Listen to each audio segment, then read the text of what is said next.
I'm back for Dusty S's ongoing coverage of the Blast TV Austin Major playoffs. I'm with karrigan on the media day ahead of their opening best of three in playoffs. So, welcome to playoffs. You locked it in pretty easily. How are you feeling about your run through stage three? I think that was a pretty good run. I think we had a cold start against Aurora. They played super good. But in the end, we made it by beating Mouse, Legacy, and Mongols, which I think is a decent run, taking consideration with how it started. Considering your run through stage three, I think the big story, of course, is something that's dominated the entire major for you guys, has been the story of s1mple's return to action and how well he's performed here. We talked to him a couple days ago, and he mentioned how he was really thankful for being picked up by FaZe. He just said there wasn't many offers coming his way, and he was kind of just waiting for something to crop up. With you taking that leap to bring him into the lineup, did you expect him to hit the ground running as quickly as he did? I think obviously in Dallas and the first stage there was still some shakiness. You could see glimpses of really good games by him, but also some inconsistencies, right? But the second we got to stage three, I really think he showed a great level throughout all the games, and that's what I'm proud of, to see him get into that zone. Now it's 3 games, and if you're playing really good for 3 games, you are the major champions, right? So let's see how it goes. But for now, I really think he stepped up his game this past few games.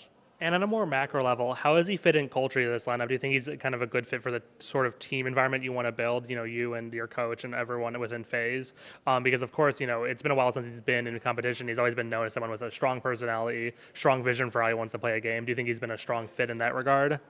Yeah, I think we knew already. Everybody knows Sasha. He's very vocal, right, in the game. We have seen that in his whole career. So bringing him in, we kind of shaking up the vocal in the team, and we have had been a little bit quiet lately, and it's an issue we have tried to work on within the team. So bringing him, we knew that's going to shake up something vocally in the game in clutches, but also changing the mentality. Right now, we were in a deep slump mentality-wise, wasn't showing great things inside and outside the server for FaZe the past 3 months. So bringing him, we knew there's going to be a boost. It could have been really bad, but so far it has been really good, and just looking forward to play where we normally perform the best on the stage. But nothing is guaranteed because we haven't played on stage with Sasha yet. We don't know how he as a person reacts, and he also doesn't know how we play on a stage yet.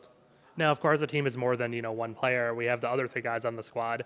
How have they been doing? In this new era of FaZe with s1mple? Do you think with the role changes and other changes that naturally come with adding a new player, do you think they're performing at a good level at this major?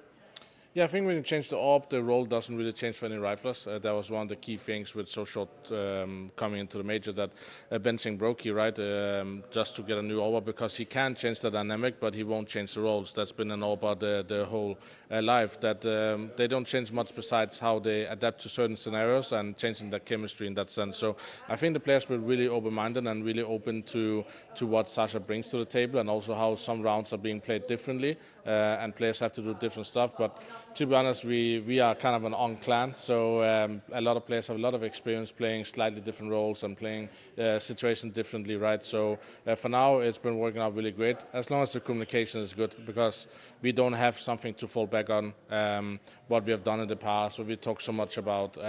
It's really important that the communication keeps going better and better, because then we can be a really dangerous team this major.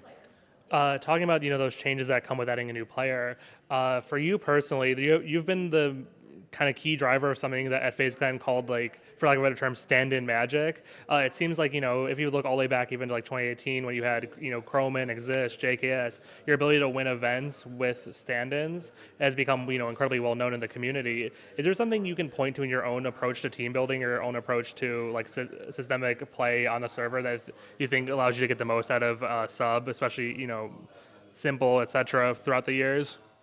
I think it's hard to know, because if I knew what was the thing that's working so great, I would be doing every single day, right? I think it's a mentality shift. It's knowing that I need to lead in a different way.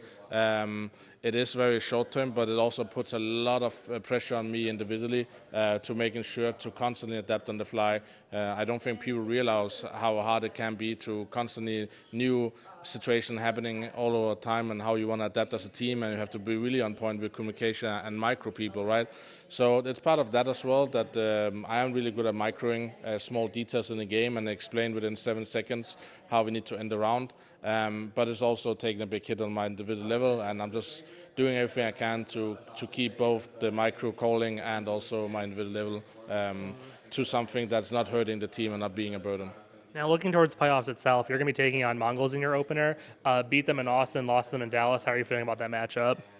I feel good coming into the game. It's a completely different game. We played a 2-1 game where there's not elimination on the line, right? Now it's very simple elimination game. They've been playing so good this year. I know everybody said they've been struggling on the stages, but they're always going to win at some point, and that's going to boost them for the future as well. I think they've been so consistent in what they've done.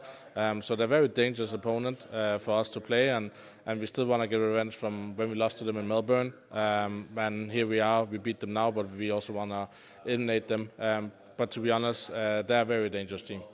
That was Melbourne. You're 100% right. Now, looking beyond this quarterfinal, should you win, you're going to be 2 wins away from taking another major. Who would you look to see as your ideal opponent in the final? Who would you be most excited to play against and think you could have a really great matchup? To sort of spoil it a little bit, we talked to Apex and he said he would be your ideal opponent in the finals as the FaZe clan. Do you feel the same way? I think they have big opponents in front of them. I think where we're facing the final deserve to be there, because it's just like we had the last two majors, very hard bracket where the top teams are a little bit stacked on one side than the other. I would say it would be awesome to play Vitality. They haven't lost the best of three yet, and if they make it to the final, they still haven't lost the best of three in like 30 or 35 games or whatever we are at now. So playing them in the final would be a very nice moment to kind of like face Vitality, and I think we all want to see it, but we still have fewer pain in front of us if we beat Mongols, so a lot of ifs. But if we get there for the viewership and for the storyline, I think face Vitality will be great. All right, that's karrigan from FaZe clan. We'll see him in playoffs soon. Thank you so much for your time.